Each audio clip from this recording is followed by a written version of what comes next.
दोस्तों नमस्कार। Exam instructor Girdhar YouTube channel पर आपका स्वागत है। तो दोस्तों मध्यकालीन इतिहास की तैयारी हो रही है। ये सारे एग्जाम में अगर आपको कोई भी एग्जाम देना है, चाहे तो पीसीएस है, आईएएस है, लोअर है, समीक्षा अधिकारी है, या खंड शिक्षा अधिकारी है, या कोई वनडे एग्जाम है, यहाँ तक कि आप अगर पुलिस में दरोगा या पुलिस कांस्टेबल भी दे रहे हैं ना, तो इतिहास महत्वपूर्ण है। तो इतिहास की सीरीज चल रही है, महत्वपूर्ण सीरीज है। एक एक प्रश्न लिखते जाएं, बहुत ही महत्वपूर्ण आपकी तैयारी हो जाएगी ये। तो अभी इसके पहले इल्तुतमिश हो गया है, आज देखेंगे। सॉरी, ऐबक कुतुबुद्दीन ऐबक हो गया है, आज इल्तुतमिश। तो इल्तुतमिश कुतुबुद्दीन के बाद शासक हुआ था। इसने 1211 से लेके 1236 तक राज किया। अब इसके महत्वपूर्ण तथ्य क्या हैं, इसके कौन कौन से आपकी चीज़ें इसमें आती हैं, ये सारी चीज़ें आप लोग समझने का प्रयास करें। इल्तुतमिश जो था वो इलबरी तुर्क था। एक जाति होती है इलबरी, इलबरी तुर्क जाति का था। इसके पिता का नाम था ईलम खान। क्या था? ईलम खान इसके पिता का नाम था। और ये बचपन में ही दास हो गया था, मतलब कुछ पहले बचपन में ही बेच दिया जाता था, तो ये दास बन जाते थे। इसी प्रकार इल्तुतमिश को बचपन में बेच दिया गया था, तो ये दास हो गया था। दोस्तों अगर देखो होता क्या है, जब तक मेहनत नहीं करेंगे हम, किसी भी क्षेत्र में मेहनत नहीं होगी तब तक सफलता नहीं मिलेगी।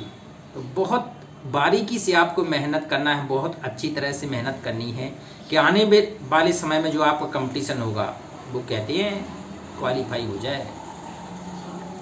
तो ये ऐबक की जो कुतुबुद्दीन ऐबक की सेना में इल्तुतमिश महत्वपूर्ण पद पर था।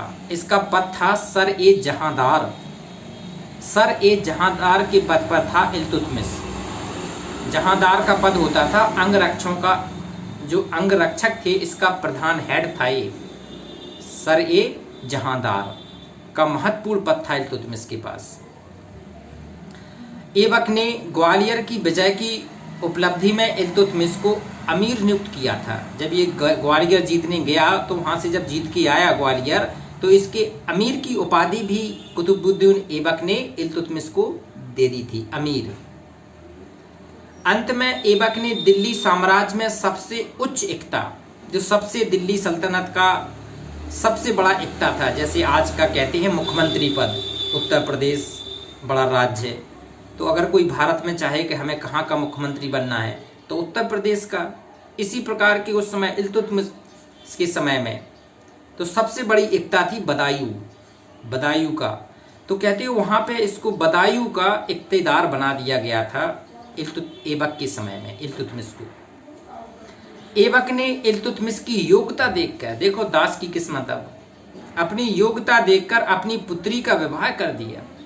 बताओ, राजा ने, सम्राट ने, ऐबक ने अपनी पुत्री का विवाह इल्तुतमिश के साथ कर दिया।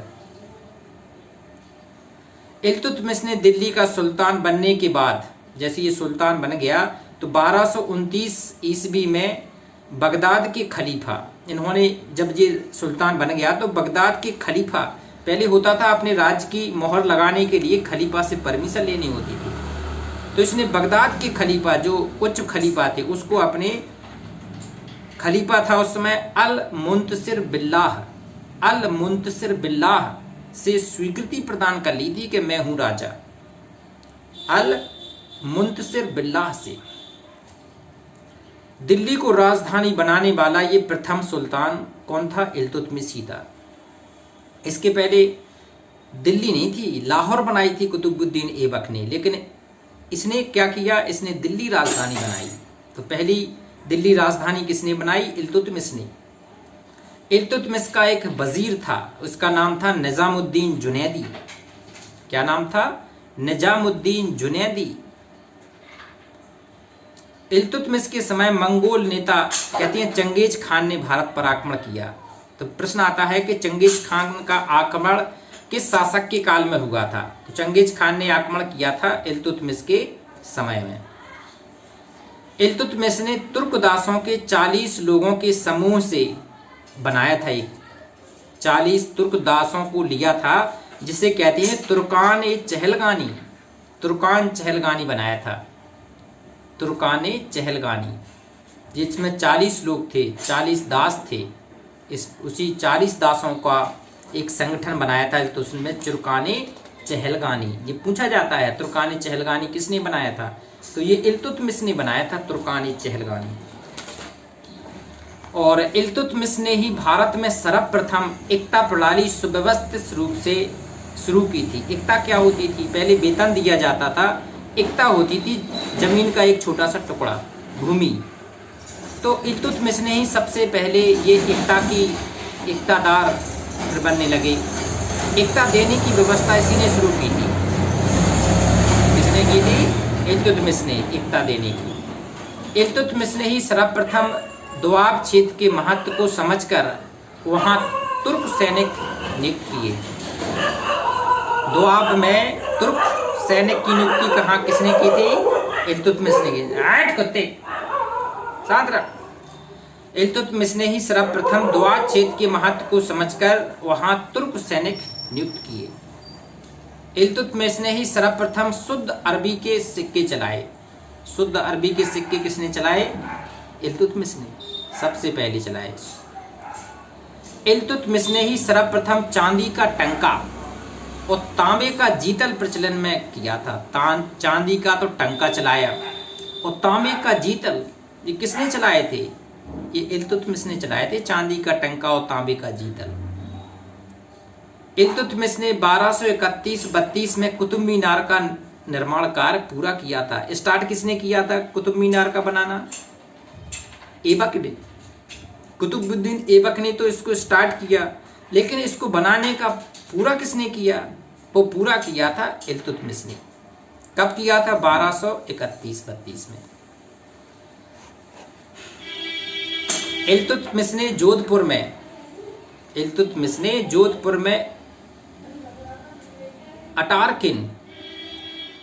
अटारकिन का दरवाजा बनवाया। जोधपुर में अटारकिन का दरवाजा जोधपुर में बनवाया था। किसने? इल्तुतमिश ने। इल्तुतमिश ने सुल्तानगढ़ी नामक मकबरा बनवाया। सुल्तानगढ़ी।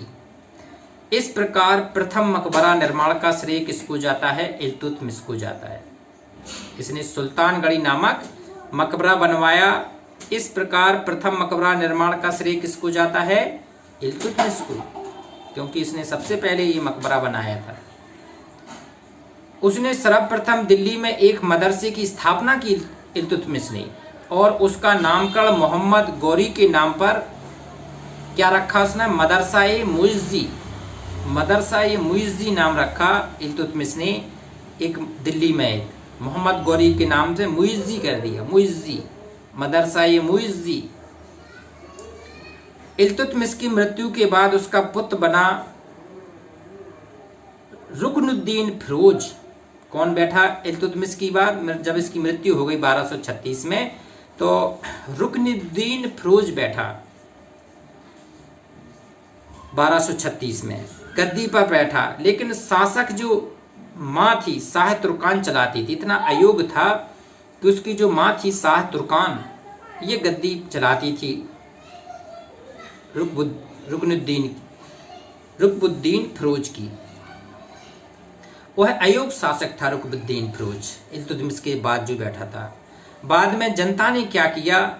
जनता तथा अमीरों के प्रयास से रजिया गद्दी पर बैठी। कौन गद्दी पर बैठी? रजिया सुल्तान। तो अब और बाद में क्या किया? रुकनुद्दीन जो उसके था उसको फिर अमीरों ने उसको मरवा दिया।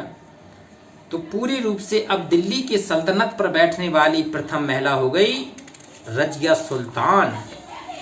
तो अब रजिया सुल्तान के महत्वपूर्ण प्रश्न आते हैं कि रजिया को किन किन चीज़ों का सामना करना पड़ा, रजिया ने कैसे अपना दिल्ली पर बैठ के अमीरों को खुश किया, कैसे अपना राज किया, और बहुत कम समय तक ये राज कर पाई, 4 साल तक इसने राज कर पाई। और कहते हैं इसके इतने विरोधी हो गए थे कि कहते अमीरों की सभा में रजिया सुल्तान एक महिला हो के मुसलमानों में कितनी पर्दा चलते थे, चाहे वो शासक की बेटी ही क्यों ना हो। बहुत उसमें अमीरों ने अपना आन बान शान के खिलाफ समझा और रजिया के विरोध में हो गए। तो कहते हैं रजिया के विरोध में होकर उसको बाद में मर जाती है वो, तो कल देखेंगे, नेक्स्ट वीडियो में देखेंगे कि रजिया सुल्तान गद्दी पर बैठी हो, कैसे उसने दिल्ली की सल्तनत चलाई। तो जो नए हैं वो शेयर कर दें, सब्सक्राइब कर लें। नमस्कार।